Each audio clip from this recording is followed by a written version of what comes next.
चंद्रपूर जिल्ह्यातील नागभीड तालुक्यातल्या मिंतूर येथील रोशन कुडे नामक शेतकऱ्याला सावकारी कर्जापायी किडनी विकावी लागल्याप्रकरणी निषेध नोंदवण्यासाठी शेतकरी नेते बच्चू कडू यांनी आज मिंतूर गाव ते नागभीड तहसीलपर्यंत पदयात्रा आयोजित केली।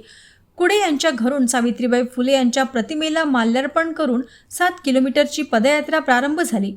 विविध विरोधी पक्ष आणि शेतकरी संघटनांनी या यात्रेला पाठिंबा दिला आहे। शेतकरी नेते ॲडव्होकेट वामनराव चटप यात प्रामुख्याने सहभागी झाले।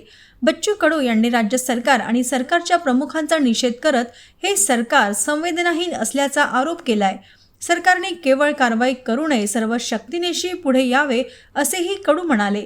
राज्यात सुरू असलेल्या बिनविरोध मनपा नगरसेवकांच्या मुद्द्यावर कटाक्ष करताना धाक दाखवून ब्लॅकमेलिंग करून उमेदवार माघारी घेतली जात असेल तर त्या पक्षाची नोंदणी रद्द करा असेही कडू म्हणाले।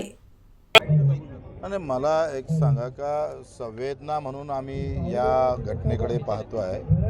आमच्या संवेदना अजूनही जिवंत आहे। म्हणजे मला अजूनही याचं दुःख वाटते का मुख्यमंत्र्यांनी पालकमंत्र्यांनी याचं साधी या संदर्भात दखल घ्यावी नाही। त्यांनी साधा कॉल करू नये। हे इतकं मोठं रॅकेट जर देशभरात उभं राहत असेल आणि शेती विकून तुमचे पोट भरत नसेल आणि आता किडनी विकावं लागत असेल, एवढी गंभीर गोष्ट असताना सुद्धा सरकार म्हणून अजूनही पाहिजे त्या ताकदीनं समोर येत नाही। फक्त कारवाईपुरता आम्हाला अपेक्षित नाही आहे। हा जो प्रकार आहे देशभरात आम्ही पाहतोय, सावकारकीचा प्रकार वाढत चाललेला आहे। बँकिंगमधून बाहेर निघाल्यानंतर तो खाजगी सावकाराकडे जातं आणि तो खाजगी सावकार आहे हा प्रचंड लुटताय लोकांना। लोक भीतीपोटी नाव पण सांगायला तयार नाही आहे। अतिशय वाईट आहे। म्हणजे रोशन जे झालंय त्याचं कारणच आहे का त्यांचा दबाव एवढा होता का उद्या आपण काही बोललो तर मारून तर टाकत नाही। अशा प्रकारची जर अवस्था निर्माण होत असेल आणि 150 किलोमीटर मुख्यमंत्री राहत असेल तर त्याचा निषेध आम्ही करायला इथं आलो आहे।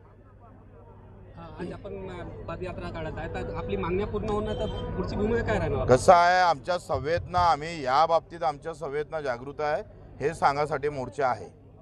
भाऊ, आपण एक वक्तव्य केलं होतं, बिनविरोध निवडून आलेले उमेदवार पक्षाची नोंदणी रद्द करावी असे वक्तव्य केलं होतं। आणि बिनविरोध कसं आहे का ज्या पद्धतीनं पैसा दबाव तंत्र वापरून जर होत असेल, ब्लॅकमेलिंग करून जर आम्ही पाहतोय बिनविरोध केला जात असेल तर त्या पक्षाचं रजिस्ट्रेशन रद्द केलं पाहिजे नोंदणी।